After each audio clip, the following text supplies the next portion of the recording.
નમસ્કાર, spark today ન્યૂઝમાં આપનું હાર્દિક સ્વાગત છે. અઠવાડિયાના અંતે એટલે કે રવિવારે અમે cyber awareness episode talk show કરીએ છીએ. આ ટોક શો કરવા પાછળનું મુખ્ય કારણ કે હાલ અત્યારે જે પ્રમાણે ટેકનોલોજી વધી રહી છે, અલગ અલગ રીતે જમાનો આગળ વધી રહ્યો છે, પરંતુ તે જ અંતર્ગત ઘણા બધા ફ્રોડ પણ થઈ રહ્યા છે. સાયબર ફ્રોડ થતા હોય, લોકો કરોડો રૂપિયાની છેતરપિંડીનો ભોગ બનતા હોય. આપણે ઘણી બધી વાર જોયું કે લોકોના એકાઉન્ટમાંથી આખા એકાઉન્ટો ખાલી થઈ જાય છે, ક્યાંક લોકો સાથે ઠગાઈ આચરવામાં આવતી હોય છે. આજે વાત કરવી છે મ્યુલ એકાઉન્ટથી કયા પ્રકારે સ્કેમ થાય છે. આપણી સાથે તે અંતર્ગત ડિટેલમાં વાતચીત કરવા માટે મયુર સર ઉપસ્થિત છે. મયુર ભૂષારકર છે, પોતે સાયબર એક્સપર્ટ છે. તેઓ સાથે વાતચીત કરવી છે મ્યુલ એકાઉન્ટ અંતર્ગત કયા પ્રકારના સ્કેમ થઈ રહ્યા છે. સર, સ્પાર્ક ટુડે ન્યૂઝમાં આપનું હાર્દિક સ્વાગત છે. નમસ્કાર સર, પહેલાં તો આપની પાસે સમજવું છે કે મ્યુલ એકાઉન્ટ એ શું છે. તમામ દર્શક મિત્રોને મારા સાદર પ્રણામ. બેન, મ્યુલ એટલે ખચ્ચર. જેમ ખચ્ચર પ્રાણી જે છે તે બીજા પ્રાણીઓનું ભાર વહન કરે છે, એક પ્રકારનો ભાર વહન કરનાર પ્રાણી એને ગણવામાં આવે છે. તેવી રીતે સાયબર અપરાધીઓ અત્યારે પોલીસની નજરમાંથી બચવા માટે જે નિર્દોષ વ્યક્તિઓ છે એ નિર્દોષ વ્યક્તિઓને લાલચ આપીને નિર્દોષ વ્યક્તિઓના ડોક્યુમેન્ટને આધારે બેંક એકાઉન્ટ ખોલાવીને અથવા પહેલેથી ઉપલબ્ધ બેંક એકાઉન્ટને પોતાના કબજામાં લઈને એ બેંક એકાઉન્ટનો સાયબર ક્રાઇમ માટે ઉપયોગ કરે છે. સાયબર ક્રાઇમથી લૂંટેલા રૂપિયા આ બેંક એકાઉન્ટની અંદર સૌથી પહેલાં લાવે છે. લાવ્યા પછી એને લેયર 1 કહેવાય, અને ત્યારબાદ એ લાવ્યા પછી એને 2, 3, 4, 5 કે 10 એકાઉન્ટ સુધી પણ એને શું કરાવે છે, અલગ અલગ બાઉન્સ કરાવે છે, કાં તો અલગ અલગ એકાઉન્ટમાં ટ્રાન્સફર કરાવે છે. અને અંતે ત્યારબાદ એ રૂપિયા જે છે એ રૂપિયા એટીએમ પરથી કાં તો ક્રિપ્ટોકરન્સીની અંદર કાં તો યુએસડીટી એની અંદર એ લોકો ટ્રાન્સફર કરી લે છે. અને ટ્રાન્સફર કર્યા પછી એ પૈસા પોતે આગળ કન્ટિન્યુટીમાં એનો જ ઉપયોગ કરીને બીજા સાયબર ક્રાઇમ આચરવામાં આવે છે.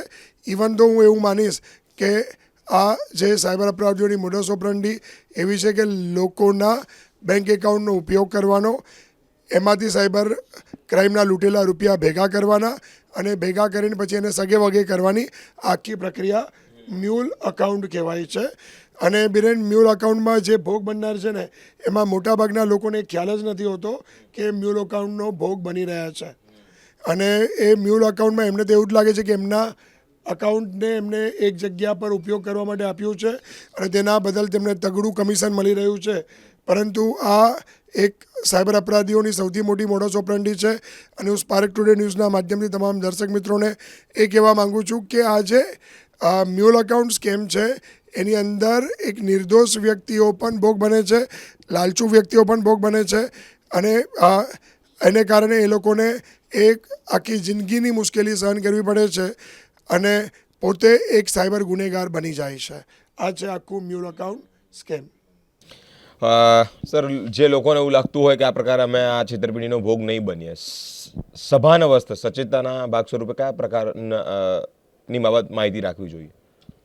સૌથી પહેલાં તો હું એના પર જઈશ બેન કે લોકોએ સૌથી પહેલાં તો લાલચમાં ક્યારેય આવવું નહીં જોઈએ. જો કોઈ વ્યક્તિ તમારી પાસે આવે છે અને કોઈ તમને એવું કહે છે કે તમને અમે કમિશન આપીશું, તમારું બેંક એકાઉન્ટ અમને ભાડે આપો, ત્યાં જ અટકી જવું જોઈએ.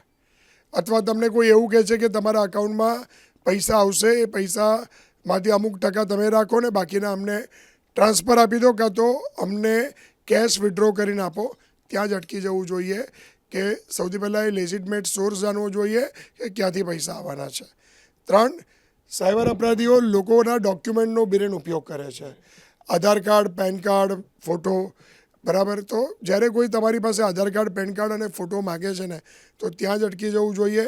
અને અટકીને સૌથી પહેલી બાબત એ ધ્યાનમાં રાખવી જોઈએ કે એને કેમ જોઈએ છે. કારણ કે સાયબર અપરાધીઓ જનરલી શું કરતા હોય છે, ગવર્મેન્ટ સ્કીમના નામથી પણ જે ગરીબો છે એ લોકોને ફસલાવતા હોય છે. એ લોકો પાસે જાય છે સાયબર અપરાધીઓ, અને સાયબર અપરાધીઓ એમને એવું કહે છે કે તમને સરકારી અમુક સ્કીમ અમે તમને લાવી આપીશું, એમાં તમને દર મહિને અમુક રૂપિયા મળશે અને એ રૂપિયાને આધારે તમે માલામાલ થઈ જશો, એટલે તમને સતત રૂપિયા મળશે. પરંતુ લોકો આ જ વસ્તુને જુએ છે કે પૈસા આવી રહ્યા છે, અમને સરકાર મદદ કરી રહી છે, અને સાયબર અપરાધીઓ એ નિર્દોષતાનો લાભ ઉચકીને એ લોકોના બેંક એકાઉન્ટ ખોલાવે છે અને બેંક એકાઉન્ટ પોતાના કંટ્રોલમાં રાખે છે, પોતાના તાબામાં રાખે છે. એમાંથી અમુક રૂપિયા એ પોતે એ જે અકાઉન્ટ હોય તેને આપે છે અને બાકીની મોટી રકમનો જે હિસાબ છે તે એ પોતાની પાસે રાખતા હોય છે. એક બાબત યાદ રાખવાની જરૂર છે, વધતા સાયબર અપરાધીઓ જનરલી અત્યારે વર્ક ફ્રોમ હોમના નામથી પણ છેતરી રહ્યા છે. સ્પાર્ક ટુડે ન્યૂઝના માધ્યમથી હું દર્શક મિત્રોને જણાવું કે વર્ક ફ્રોમ હોમ તમારા અકાઉન્ટમાં રૂપિયા તમને વર્ક ફ્રોમ હોમ આપવામાં આવશે, જેમાં વિડીયો લાઈવ કરો, વિડીયો પર કોમેન્ટ કરો અને ત્યારબાદ તમે તમારું એક વિડીયો ચેનલ બનાવો, એના પર વિડીયો અપડેટ કરો. એવી અલગ અલગ પ્રકારની મોડસ ઓપરન્ડીનો ઉપયોગ કરીને સાયબર અપરાધીઓ જે હોય છે તે તમને અકાઉન્ટમાં રૂપિયા આપતા હોય છે ને એ અસાધારણ હોય છે. એક વિડીયો લાઈક કરવાના 1000, 1500, 2000 એવા રૂપિયા આપતા હોય છે અને ત્યારબાદ એ જે રૂપિયા આવતા હોય છે એ રૂપિયા કોઈના લૂંટેલા આવતા હોય છે અને એ તમારા અકાઉન્ટને નિશાન બનાવે છે. અમુક વાર વધારે રૂપિયા પેમેન્ટ થઈ ગયું, તમે એક કામ કરો, આમાંથી તમે 5 વિડીયો લાઈક કર્યા છે એનું 5000 તમારે રાખો અને બાકીના 30,000, 40,000, લાખ અમને આપી દો. આ પ્રકારની મોડસ ઓપરન્ડી આખી નેક્સેસમાં આ લોકોના નેક્સેસમાં ચાલતી હોય છે. બીજું બિરેન, લોન, લોકોને ઓછા વ્યાજે લોન, ત્વરિત એપ્રુવડ લોન, બધાને જોઈતી હોય છે. યસ, લોનની જરૂર હોય. જે વ્યવસાયકાર વ્યક્તિ છે કે સામાન્ય વ્યક્તિ છે તો એને 1 લાખ રૂપિયા, 2 લાખ રૂપિયાની લોન મળશે અને એ લોન માટેની પણ અમાઉન્ટ અલગ અલગ બેંક ખાતામાંથી એના બેંક ખાતામાં આવતી હોય છે અને ત્યારબાદ સાયબર અપરાધીઓ એની પાસે તરત પઠાની ઉઘરાણી કરીને રૂપિયા માંગતા હોય છે. પરંતુ વ્યક્તિના ખાતામાં જે પૈસા આવે છે એ મ્યુલ અકાઉન્ટ થકી જ આવતા હોય છે, એવું સામાન્ય સંજોગોમાં જોવા મળતું હોય છે. તો આ બધા ગેટવેઝ છે બેરેન કે જેની મદદથી સાયબર અપરાધીઓ મ્યુલ અકાઉન્ટનો ઉપયોગ કરીને, લોકોના બેંક એકાઉન્ટનો ઉપયોગ કરીને અથવા લોકોના બેંક ખાતામાં રૂપિયા જમા કરાવીને પોતાનો કારસો મનસૂબો આચરવાનો પ્રયત્ન કરતા હોય છે.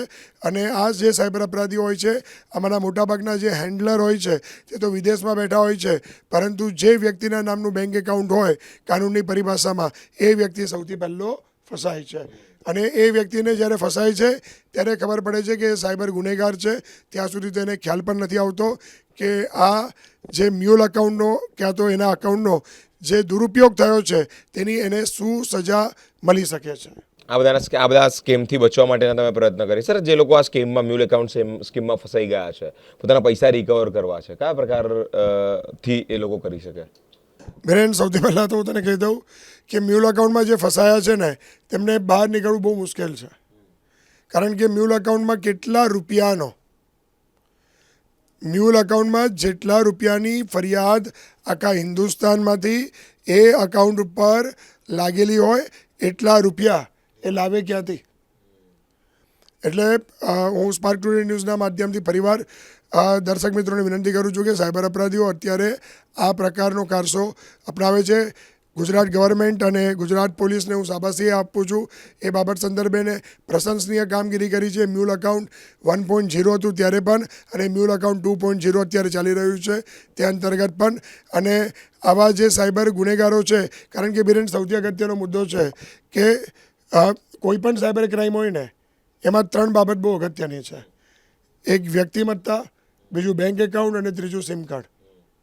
સાયબર અપરાધીઓ આ ત્રણેયમાં વ્યક્તિમત્તા તરીકે એ લોકો બહાર બેઠા છે અને અહીંયાના માથાનો ઉપયોગ કરે છે. એટલે પ્રોક્સી વ્યક્તિ તરીકે ઉપયોગ કરી રહ્યો છે, લોકોના બેંક એકાઉન્ટનો ઉપયોગ કરી રહ્યા છે અને લોકોના એ જ ડોક્યુમેન્ટનો ઉપયોગ કરીને સિમ કાર્ડ કઢાવી રહ્યા છે અને સિમ કાર્ડનો દુરુપયોગ કરી રહ્યા છે. તો એ મૂળને જ કાપી નાખવું. જે ગુજરાત પોલીસે જે કામ કર્યું છે તે પ્રશંસનીય છે. સાયબર ક્રાઇમ પોલીસે જે કામ કર્યું છે તે અંતર્ગત એ લોકોએ ઘણા બધા મ્યુલ અકાઉન્ટ સીઝ કર્યા છે. ત્યારબાદ ગુનેગારોને પકડ્યા છે. જે લોકોને ભોળપણનો ફાયદો ઉચકી રહ્યા છે તેમના અગેન્સ્ટમાં FIR થઈ છે. એટલે બહુ સારી બાબત છે અને આગામી સમયની અંદર આનાથી હું એક સ્પષ્ટપણે કહી શકીશ કે જે સાયબર ક્રાઇમ છે ને તે દરમાં બહુ જ ઘટાડો આવશે અને એ લોકોને પણ ખબર પડશે કે પોલીસ ત્વરિત કાર્યવાહી કરે છે. એટલે એ આ મ્યુલ અકાઉન્ટ સ્કેમ જે છે તે સ્કેમથી સાયબર અપરાધીઓ પોતે દૂર થશે. સર, એક જ વાક્યમાં સમજવું છે કે મ્યુલ એકાઉન્ટથી બચવું છે મારે. એક વાક્યમાં તમે કયા પ્રકારની સલાહ આપી રહ્યા છો? હું એક જ વાક્યમાં જવાબ આપીશ બેરેન કે મ્યુલ અકાઉન્ટથી જો બચવું છે ને તો લાલચમાં ક્યારે પણ આવવું જોઈએ નહીં. અને બસ હું એવું માનું છું કે કોઈ પણ તમારા નજીક સુધી પહોંચવાનો પ્રયત્ન કરે છે, તમને કોઈ પણ પ્રકારે લાલચ આપીને તમારા બેંક એકાઉન્ટ કે તમારા ડોક્યુમેન્ટ કે તમારા સિમ કાર્ડનો ઉપયોગ કરવાનો પ્રયત્ન કરે છે, તો ત્યાં જ અટકી જવું જોઈએ અને પોલીસની મદદ લેવી જોઈએ. 1930 ઉપર ફરિયાદ નોંધાવી જોઈએ, કાં તો નજીકના પોલીસ સ્ટેશનમાં જઈને તમારે ફરિયાદ નોંધાવવી જોઈએ. Okay thank you sir, thank you. મહત્વની બાબત જે શેર કરવામાં આવી. મ્યુલ એકાઉન્ટ ફ્રોડ ઘણા બધા થઈ રહ્યા છે. આ સ્કેમની અંદર ઘણા બધા લોકો ફસાતા હોય અને કરોડો અને લાખો રૂપિયાની છેતરપિંડીનો ભોગ બનતા હોય, પરંતુ કામ વગર, જરૂરિયાત વગર, જાણ્યા વગર પોતાની બેંક રિલેટેડ કોઈ પણ ઇન્ફોર્મેશન અધર વ્યક્તિ સાથે શેર ન કરવી જોઈએ. જમાનો ફાસ્ટ છે, એટલે કે ઓટીપી દ્વારા પણ હવે બધા ઘણા બધા કામ થાય છે, મેસેજના કોડ દ્વારા ઘણા બધા કામ થાય છે, મેલમાં આવતા કોડ દ્વારા ઘણા બધા કામ થાય છે, અને એમાં જ્યારે છેતરપિંડી થતી હોય ત્યારે કોઈ પણ પ્રકારના 4 ડિજિટના પિનકોડ હોય, 10 ડિજિટના મોબાઈલ નંબર હોય કે તમારો એકાઉન્ટ નંબર હોય કે એકાઉન્ટ નંબર રિલેટેડ પણ કોઈ ડિજિટ હોય, તમારે કોઈ વસ્તુ શેર કરવાની નથી. પહેલાં જાણવાનું છે, સમજવાનું છે. અલગ અલગ ટોપિક પર વાતચીત કરી આપને અવેર કરવાનો પ્રયત્ન કરતા રહીએ છીએ. આજે વાત કરી મ્યુલ એકાઉન્ટ કે જે પૈસા રિકવર થવા નેક્સ્ટ ટુ ઇમ્પોસિબલ છે, કારણ કે એટલા બધા ફ્રોડ થઈ રહ્યા છે કે એ બાબતે કોઈ જવાબ જ નથી આવતો. ત્યારે આ બાબતે બચવા માટે મ્યુલ એકાઉન્ટ એટલે કે આ સ્કીમ જે પ્રકારે થઈ રહ્યા છે તે બાબતે બચવા માટેની ચર્ચાઓ કરવામાં આવી. કોઈ પણ પ્રકારે જરૂરિયાત વગર તમારી પર્સનલ ડિટેલ કોઈની સાથે શેર ન કરો. સાયબર ફ્રોડના કિસ્સાઓ બતાવો. અલગ અલગ ટોપિક પર ચર્ચા કરીએ છીએ. આ ટોપિક પર ચર્ચા થઈ અને આપ સુધી પહોંચતા રહીએ છીએ. તમામ અપડેટ આપ સુધી પહોંચાડતા રહે છે. સાયબર રિલેટેડની સાથે સાથે ઘણી બધી એવી ચર્ચાઓ, ઘણા બધા એવા સંવાદ, ઘણા બધા એવા પરિસંવાદ સાંભળવા માટે, જોવા માટે અમારી સાથે સ્પાર્ક ટુડે ન્યૂઝ પર જોડાયેલા રહો. કેમેરામેન ગૌતમ સાથે હું બિરેન, સ્પાર્ક ટુડે ન્યૂઝ.